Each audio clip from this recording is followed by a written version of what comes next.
أعوذ بالله من الشيطان الرجيم بسم الله الرحمن الرحيم السلام عليكم ورحمة الله وبركاته.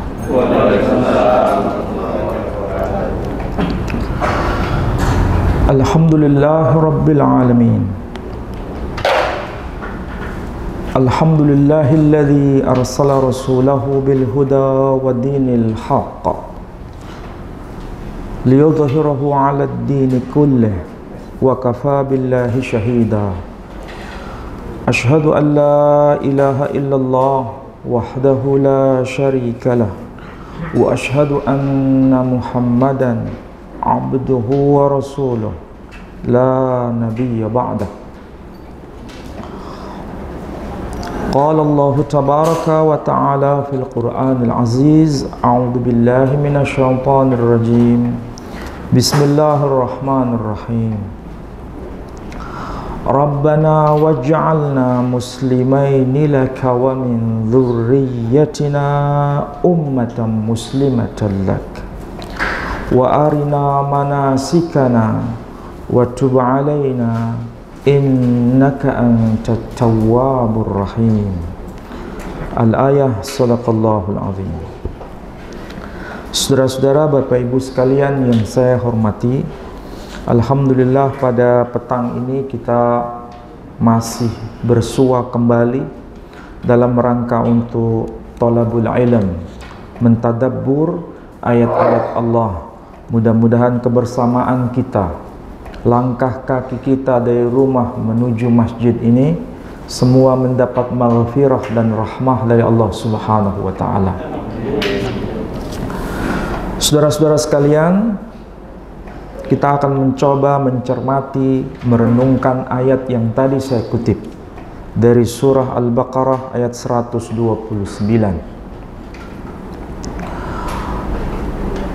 Ayat itu kalau dicermati di bagian awal sangat menarik untuk direnungkan, karena ini berkaitan dengan sesuatu yang sifatnya masa depan, sesuatu yang sifatnya merujuk pada generasi masa depan. Dan Allah Subhanahu wa taala mengabadikan dengan kata kunci yang penting di ayat ini, yakni kata kuncinya adalah dzurriyyah, yang arti harfiahnya keturunan. Kalau kita cermati di bagian awal di ayat itu, ini merupakan semacam munajat, doa yang dipanjatkan kepada Allah Subhanahu wa taala, dan manusia utama ini dia berkata, Rabbana, wahai Tuhan kami, waj'alna, jadikan kami berdua, muslimaini laka, dua orang yang benar-benar bertaslim kepadamu, dua orang yang benar-benar muslim kepadamu, wa min dzurriyyatina, dan juga untuk keturunan kami, menjadi satu ummah, ummatan muslimatan lak, yakni menjadi satu ummah yang benar-benar juga bertaslim kepadamu. Jadi ini merupakan munajat yang melintas batas generasi. Pandangannya ke depan, pandangannya tidak sempit, pandangannya tidak sesaat, tapi selalu berkaitan dengan masa depan. Dan tentu saja ini pelajaran bagi kita sebagai seorang muslim, siapapun kita. Jangan hanya berbicara mengenai kita, tapi sekaligus kita merancang apa di masa depan, generasi di masa depan. Itu juga harus kita rancang semenjak sekarang. Dan tentu saja ini berkaitan dengan regenerasi yang akan muncul setelah kita. Saudara-saudara sekalian, kenapa ini penting saya harus sampaikan? Karena tidak banyak orang mau peduli masa depan. Apalagi itu bukan generasi kita, tapi generasi mendatang. Yang tentu saja ini kita bukan bagian dari generasi itu. Kita mungkin sudah selesai generasinya. Tapi mungkinkah kita punya kontribusi untuk generasi mendatang yang sebenarnya itu bukan eranya kita? Tentu saja ini tidak semua orang mau peduli berkaitan dengan persoalan ini. Tapi kalau kita bicara mengenai generasi, tentu saja kita bicara mengenai apa yang dimaksudkan di ayat ini. Ketika diungkapkan pernyataan Rabbana, wahai Tuhan kami, ini bukan bicara mengenai personal. Ini bicara mengenai dua orang yang sedang bermunajat. Ada kebersamaan, ada keintiman. Jadi bukan pribadi demi pribadi, tapi ada kebersamaan. Siapa yang dalam konteks ini yang bersama-sama? Yakni Ibrahim dan Ismail. Itulah sebabnya diwakili dengan ungkapan Rabbana, wahai Tuhan kami, waj'alna, jadikan kami muslimaini, dua orang yang benar-benar bertaslim kepadamu.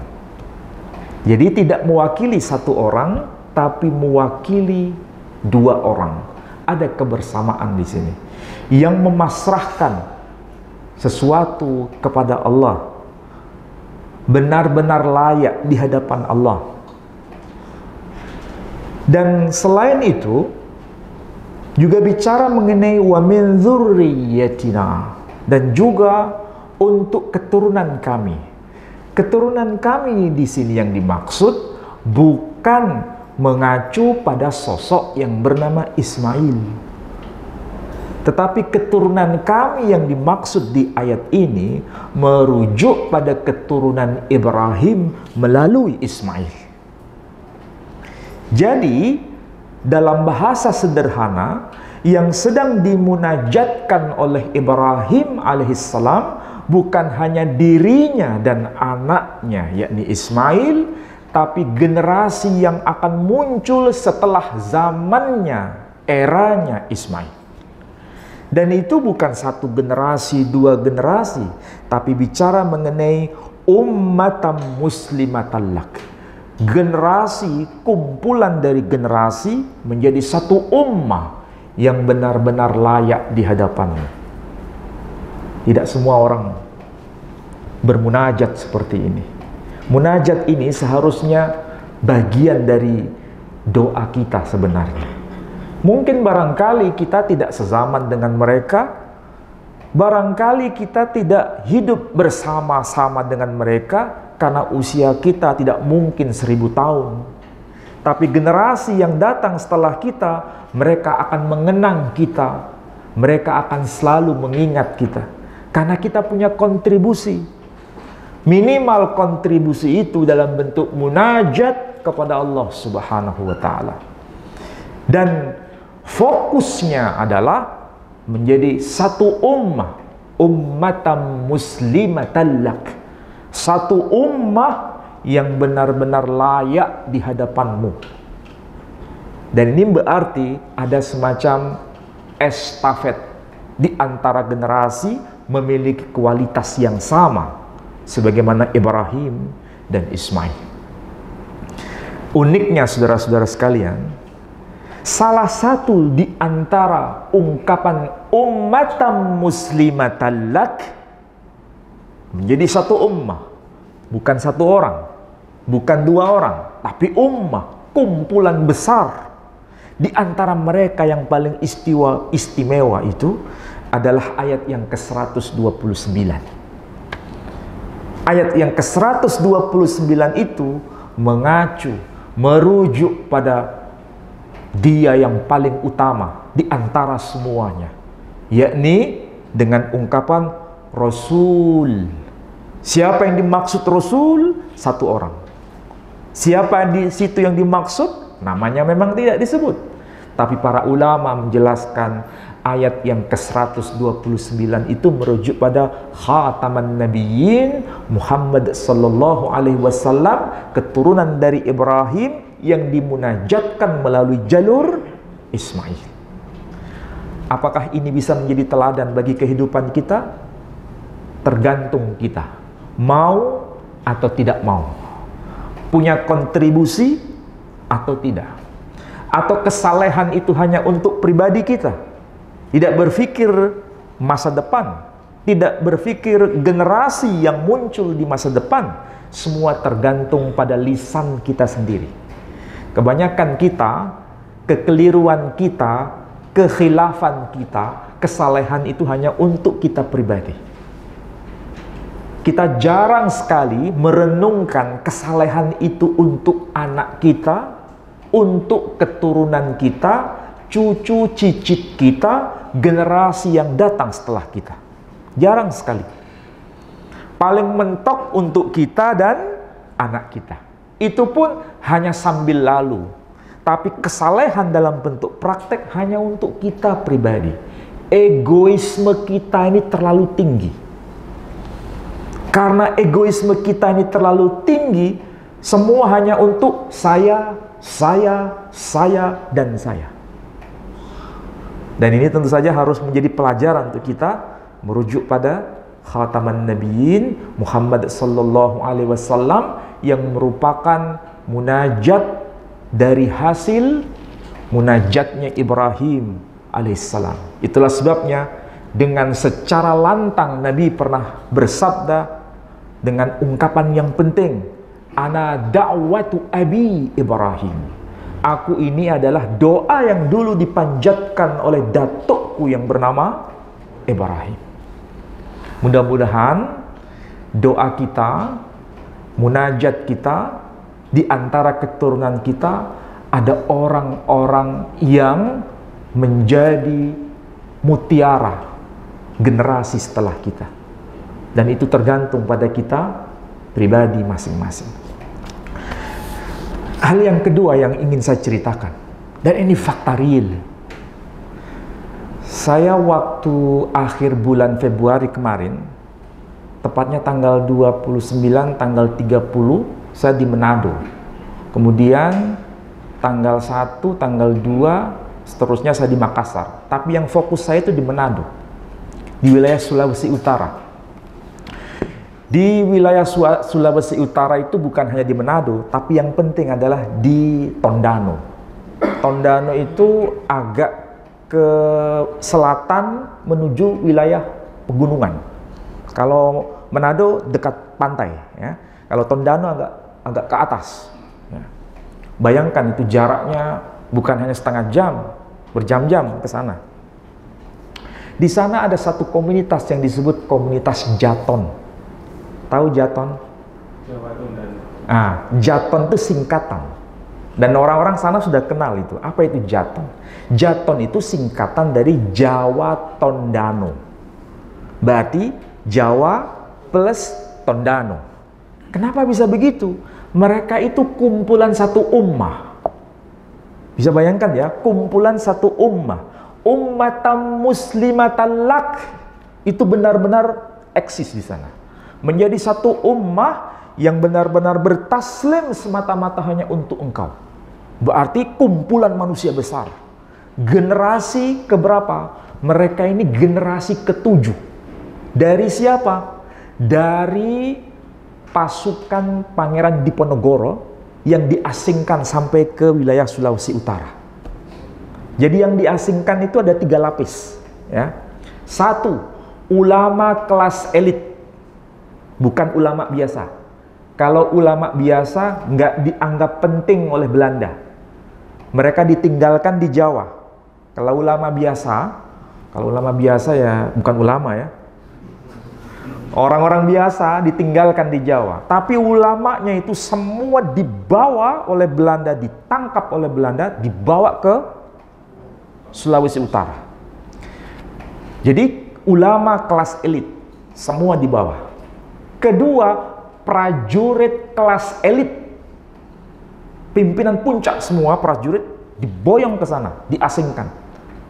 Sementara prajurit kelas biasa tersebar di berbagai wilayah di Jawa, termasuk mbahnya siapa itu yang pernah jadi menteri dari Pak Magetan tuh, Dahlan Iskan.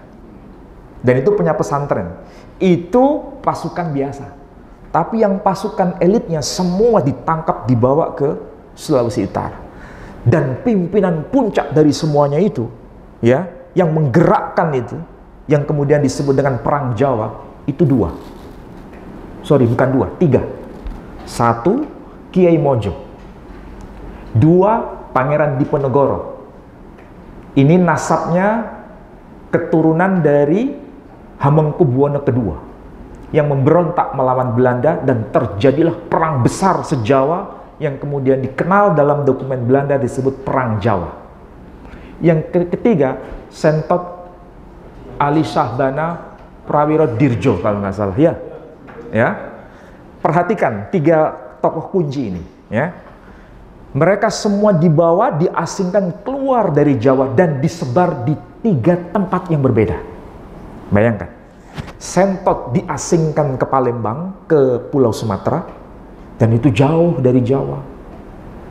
Sementara Kiai Mojo diasingkan ke Sulawesi Utara bersama Pangeran Diponegoro, tapi kemudian di sana pun mereka membuat makar, dalam arti membuat kekuatan baru, supaya tidak terjadi bangkitnya Perang Jawa Jilid 2, karena mereka masih berinteraksi dengan orang-orang di Jawa. Bayangkan ya, telik sandinya itu bagaimana? Bukan pakai pesawat mereka dari sono ke Jawa. Dengan apa? Kapal. Berapa lama perjalanan itu? Tapi masih terdeteksi kekuatan itu oleh Belanda. Maka tidak ada jalan lain bagi Belanda memisahkan antara Kiai Mojo dengan Pangeran Diponegoro. Pangeran Diponegoro harus diasingkan ke Makassar. Jaraknya itu pesawat 1 jam 20 menit. Itu pakai pesawat. Kalau pakai kapal berapa lama? Apa yang kita bisa pelajari? Ulama itu penting. Maka tidak ada strategi lain. Belanda harus memisahkan antara ummah dengan ulamanya. Ya, ini catatan nih. Ini pasti akan berulang dan senantiasa berulang. Kalau antara ummah dan ulama itu menyatu, kekuatan itu besar. Kekuatan itu besar. Catat baik-baik. Ulama dan ummah menyatu, itu kekuatan besar. Supaya kekuatan itu betul-betul dihilangkan, maka harus dipisahkan. Dan itu strategi Belanda. Tidak cukup di situ. Memisahkan antara ulama satu dengan ulama lain. Jadi, bagaimana caranya supaya kekuatan itu tidak unggul? Harus dipisahkan. Bukan hanya antara ummah dengan ulama, tapi antara ulama dengan ulama harus dipisah. Dan Tondano itu awalnya bukan wilayah yang ada penghuni. Awalnya nggak ada penghuni. Wilayah pegunungan yang sangat dingin. Sangat dingin. Karena namanya pegunungan. Dan akses untuk ke sana itu sebenarnya susah. Sekarang saja, ya bisa dikatakan tidak gampang menuju ke sana. Harus berliku-liku. Naik sampai ke puncak. Bayangkan zaman itu. Ya, zaman itu. Dan pelajaran pentingnya adalah barangkali itu pahit bagi kita melihat ulama zaman itu, tapi berkahnya luar biasa. Orang-orang sana yang tidak mengenal Islam akhirnya mengenal Islam. Dan ketika mereka mengenal Islam, bukan hanya mengenal agama, tapi mengenal peradaban Islam yang ada di Jawa. Mereka itu mengenal yang namanya bercocok tanam. Sebelumnya mereka nggak mengenal tradisi itu. Jadi mereka mengenal bercocok tanam itu dari orang-orang Jawa. Jadi generasi bapaknya itu Jawa, generasi ibunya itu Minahasa, Jadi campuran antara Jawa dan Minahasa, jadilah orang Jaton itu, Jawa Tondano. Dan saya sudah ketemu dengan keturunan dari Kiai Mojo sendiri. Bahkan menyaksikan langsung tulisan Kiai Mojo dalam bahasa Arab, ada terjemahannya huruf pegon, bahasa Jawa, apa itu, Jawa pegon yang kita kenal sekarang. Arab gundul itu bahasa Arabnya. Tapi yang Arab pegon itu tulisannya Arab, tapi kalau dibaca Jawa. Misalnya huruf jim, titiknya 3, itu dibaca C, coro misalnya. Huruf kaf, ada titik 1 di bawah, itu dibaca G, goro-goro misalnya. Nah itu. Kemudian huruf apa lagi? Banyak yang lain, istilahnya itu yang dipelajari di pesantren tradisional. Ya, jadi ini yang harus kita baca. Dan yang uniknya, saya tidak sengaja sebenarnya ketika menjelaskan itu di Masjid Kiai Mojo yang dibangun oleh Kiai Mojo sendiri. Saya menerangkan ayat ini. Di hadapan generasi keturunan ke-7 dan anak-anaknya di situ. Setelah selesai acara, saya tunjukkan ini bangunan mimbar itu, mimbarnya ya biasa kayak tradisi NU itu ya, yang bertrap 3. Nah, di situ diukir ayat-ayat Al-Quran. Saya ditunjukkan, ini Ustadz yang tadi Ustadz baca ayatnya. Ternyata ayat ini yang ditulis oleh Kiai Mojo. Berarti Kiai Mojo secara tidak langsung menjadikan ayat itu menjadi harapan di masa depan akan munculnya ummatan muslimatan lak, menjadi satu ummah yang layak di hadapan Allah. Dan faktanya betul sampai sekarang. Umat muslim di sana dari orang-orang Jaton. Dan faktanya betul. Tapi yang menarik bukan sekedar itu. Ini sebenarnya menjadi pelajaran hidup untuk kita. Ya. Di sana bukan hanya Kiai Mojo dan pasukan elit Jawa yang dimakamkan di sana. Saya ziarah ke makam-makam itu. Termasuk saya berziarah ke makam Tuanku Imam Bonjol. Nah, saudara bisa lihat. Imam Bonjol, Tuanku Imam Bonjol, kalau nggak salah namanya Muhammad Syahab, nama aslinya. Itu dari mana asalnya? Sumatera Barat, dari Padang.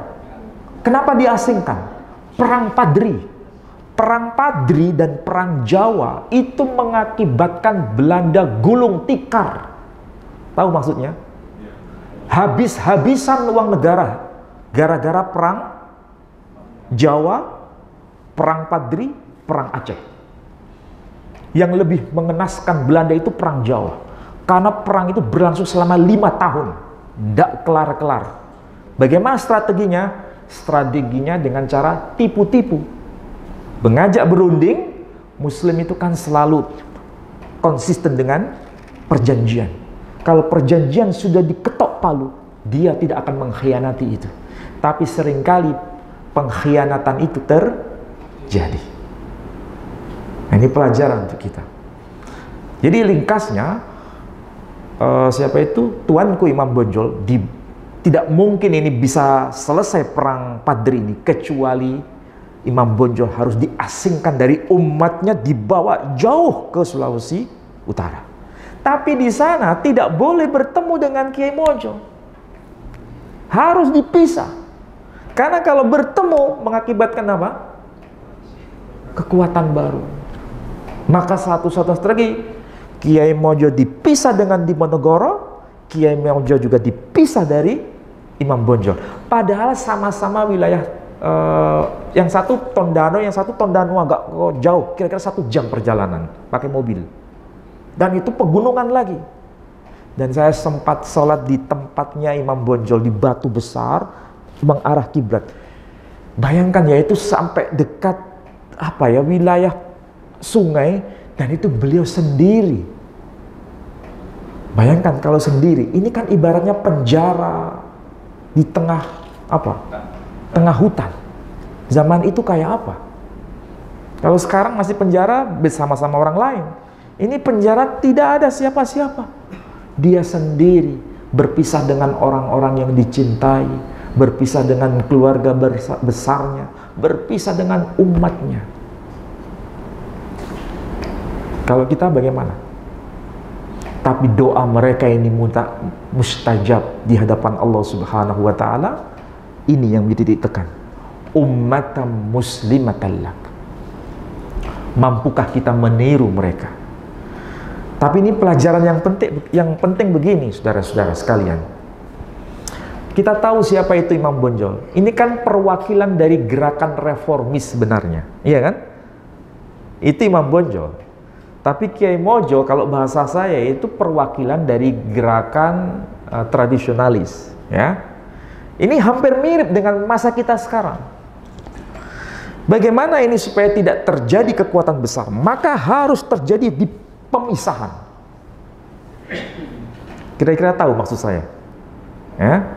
Maka jangan sampai kita ini mau dipecah. Jangan sampai kita mau dipecah. Apapun perbedaan di antara kita yang tidak terlalu penting, hanya itu persoalan amaliyah, nafsi-nafsi. Tetapi kalau visinya adalah Islam, jangan sampai kita dipecah-pecah. Dan saya kira itu menjadi konsensus kita bersama. Kekuatan umat Islam itu besar sebenarnya. Indonesia itu umat Islam terbesar di dunia. Tapi bagaimana cara melemahkannya? Harus dipecah. Supaya konsentrasi kekuatan itu tidak menyatu. Coba bayangkan, apa sih perbedaan antara Imam Bonjol dengan Kiai Mojo? Tidak, prinsip. Prinsipnya adalah apa? Menegakkan kalimah Allah di muka bumi. Di bumi Allah ini. Tapi supaya itu tidak terjadi, maka harus dipisah. Nah, bisa jadi ini berulang. Sejarah itu tidak pernah linier. Sejarah itu selalu seperti kumparan, berulang. Meskipun bentuknya tidak terlalu persis sama. Maka bahasa yang saya sampaikan ini bisa menjadi pelajaran bagi siapapun. Apapun wadah kita.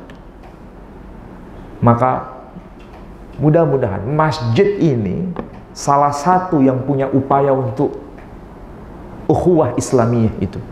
Dan inilah yang seharusnya konsentrasi kita. Bahkan di sana itu saya melihat sesuatu yang saya pelajari itu agak unik.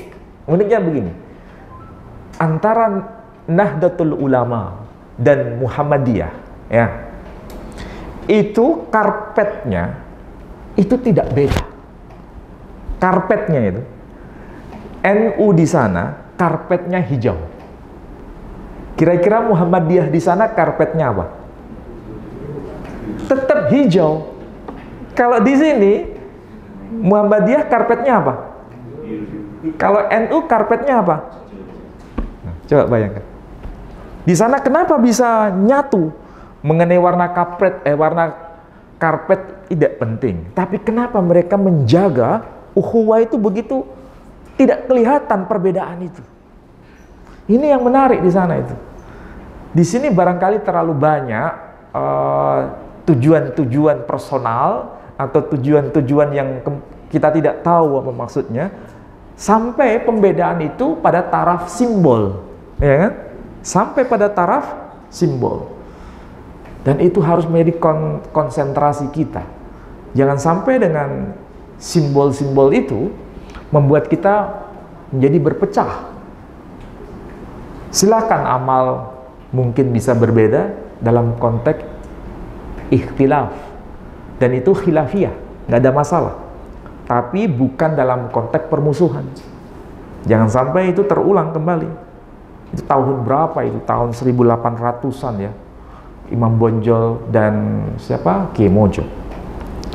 Tapi alhamdulillah kita harus bersyukur kepada Allah Subhanahu wa taala dengan doa-doa mereka wujudlah yang disebut sebagai ummatan muslimatan lak sekarang dalam konteks keseluruhan.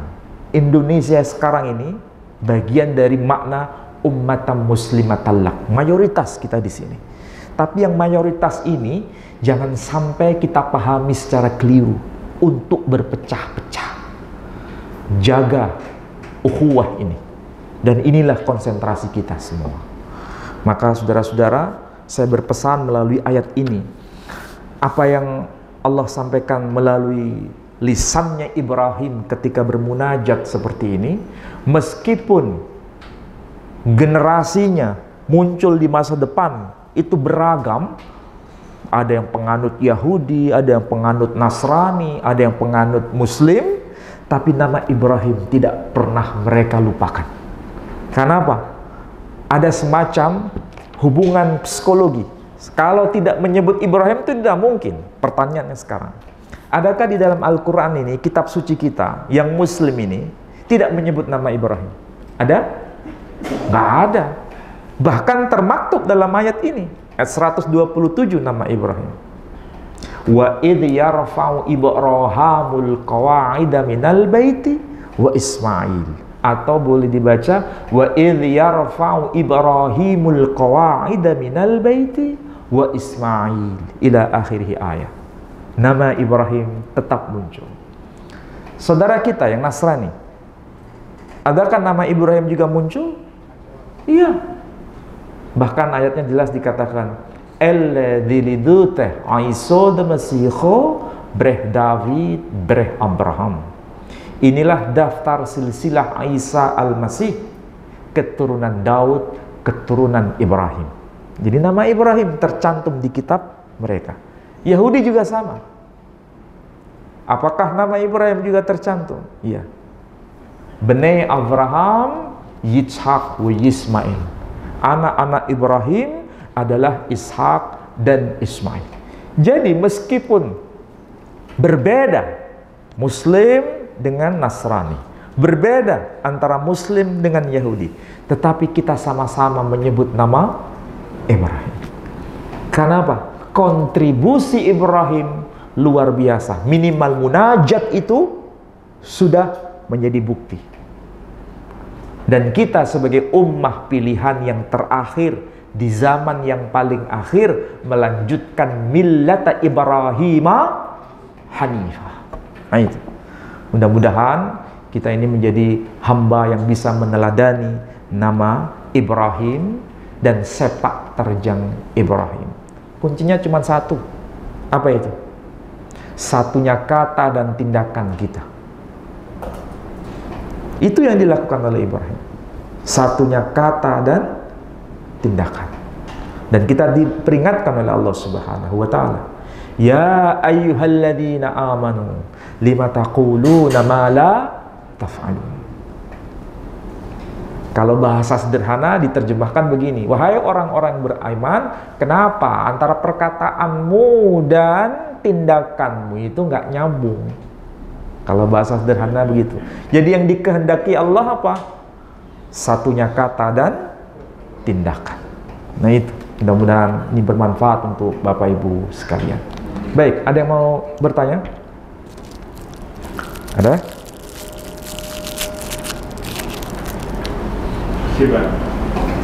Siapa yang tanya tadi? Oh, ya, silakan. Mengenai sejarah Diponegoro memang benar dahsyat karena didukung oleh bupati-bupati yang ada di wilayah Mataram itu sangat kuat sekali sehingga Belanda banyak kerugian. Mengenai apa itu prajurit Diponegoro yang mendirikan pesantren di Takaran itu namanya Kertopati, Pak. Iya, betul. Kertopati punya anak namanya Hasan Mulomo, punya anak namanya Imam Mutakim, punya anak Imam Mursyid Mutakim yang diculik PKI itu loh. Iya, iya. Ya, kebetulan ini masih kerabat saya, Pak. Oh iya, termasuk betul ya yang siapa tadi Dahlan Iskan bagian dari itu ya? Pak Dahlan Iskan muridnya yang saya yang di sini. Oh, nah ini ada saksi hidupnya. Terus mengenai Diponegoro sendiri, kebetulan itu buyutnya yang saya, Pak. Oh, ya, iya, iya. Itu Kanjeng Kiai Adipati Purwodiningrat, Bupati Magetan itu punya anak 13 yang pembayun itu namanya Nyai Gambaria, Raden Ayu Gambaria itu diperistri oleh Hamengkubuwono II. Ya itu, terus punya anak Hamengkubuwono ketiga, terus punya anak di Ponorogo itu.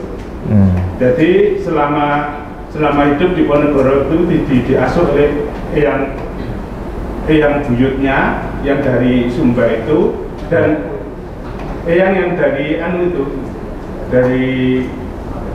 dari Magetan itu, yang Gambariah, yang itu garwa Pranespari ke-1, Pak. Namanya itu Kanjeng Ratu Kedaton. Itu punya anak yang nomor punya saudara yang nomor 11 itu namanya Nyai Mertowongso. Itu lurah dari Desa Pacalan itu. Ya kebetulan masih kerabat saya, Pak. Jenengan hafal begitu nggak ditulis? Harus ditulis. Saya tulis, Pak. Saya hafal, Pak. Karena saya pernah penelitian di Magetan, di Pondok Takran itu. Kan pondoknya besar, ya. Saya melihat sendiri langsung ada beberapa kitab tulisan tangan yang masih disimpan. Tapi setelah dapat informasi dari pimpinan pondok pesantren, sebetulnya lebih banyak dari ini. Cuma kebanyakan hilang pada masa pemberontakan PKI itu. Ada yang dibakar, ada yang dimusnahkan lah. Tapi yang diselamatkan hanya sebagian. Ya itu yang hilang itu Imam Mursyid Mutakin, putranya yang itu. Iya, yang betul. Imam Mutakin itu. Dan kebetulan yang Imam Mutakin itu hubungan perkawinan dengan yang keturunannya yang Purwodiningrat itu, Pak. Nama Prabowo Suwedjo itu. Iya. Jenengan ada yang ngapal, beliau apa? Tapi ini 7 keturunan. jenengan generasi keberapa? Ya, saya dari yang Purwodiningrat. Yang Purwodiningrat itu punya anak yang Mertowongso, punya anak yang Joyonglomo, Joyo Puspito, anak yang Joyonglomo, punya anak yang Purwonglomo, punya anak namanya yang Imam Lomo, punya anak bapak saya Abdullah, punya anak saya, Pak. Oh, generasi ke-8 berarti. Iya. Generasi ke-8. Gebrak sensei, Pak, kalau di iya. Ya itu sama dengan silsilah orang Arab itu kalau minimal dia bisa menyebutkan sampai 5 generasi, nanti ketemu. Jadi kayak Nabi Muhammad dengan siapa ketemu. Nanti yang Purwodiningrat jadi putranya yang Sosrowinoto, Bupati Pasuruan, terus punya bapak namanya yang Purwonegoro, Bupati Sampang, dan punya anak yang Cakraningrat 2, terus punya anak yang Cakraningrat 1. Jadi masih ada hubungannya sama Trunojoyo, Pak, itu di Ponorogo. Makanya dia berani melawan Belanda dengan seperti itu. Trunojoyo juga berani, ini di Ponorogo juga berani. Tunggu adzan dulu ya. Baik, Bapak Ibu sekalian, sebagai kesimpulan dari kajian kita pada malam ini, ada 2 hal yang ingin saya sampaikan dan ini menjadi perhatian kita. 1, upayakan dalam munajat kita itu selalu berpikir masa depan, generasi masa depan, bukan hanya untuk kita pribadi, tapi generasi yang akan menjadi pelanjut kita, menjadi satu ummah, ummatan muslimatan lak, ummah yang benar-benar layak di hadapan Allah Subhanahu wa Ta'ala, dan mereka ada kesinambungan dengan kita, mereka pasti akan mendoakan kita, dan mereka berpegang pada prinsip yang kita sudah bangun. Itu pertama. Yang kedua, jagalah ukhuwah Islamiyah. Itu harus nomor 1 dibanding yang lain. Jangan sampai ummah ini nanti dipisahkan dari ulama, dan jangan sampai antara ulama satu dipisahkan dengan ulama yang lain. Ini harus menjadi bahan renungan kita bersama. Mudah-mudahan kita semakin mempererat tali silaturahim di antara kita dan menjadi satu ummah yang benar-benar layak di hadapan Allah Subhanahu wa Ta'ala. Mudah-mudahan apa yang tadi sudah saya sampaikan kemudian tadi diperkuat oleh keturunan yang saksi hidup. Saya nggak tahu kenapa bisa ketemu dengan beliau di sini. Dan saya juga nggak tahu kenapa ayat yang saya baca itu persis seperti yang tertulis di mimbar itu. semua Allah sendiri yang mempertemukan itu. Karena hati kita nyambung. Kalau hati kita tidak nyambung, tidak mungkin kita ketemu. Yang penting nyambung itu. Mudah-mudahan apa yang saya sampaikan bermanfaat untuk kita semua. Dan saya akhiri dengan doa penutup majelis. Subhanakallahumma wa bihamdika asyhadu an la ilaha illa anta astaghfiruka wa atubu ilaik. Assalamualaikum warahmatullahi wabarakatuh.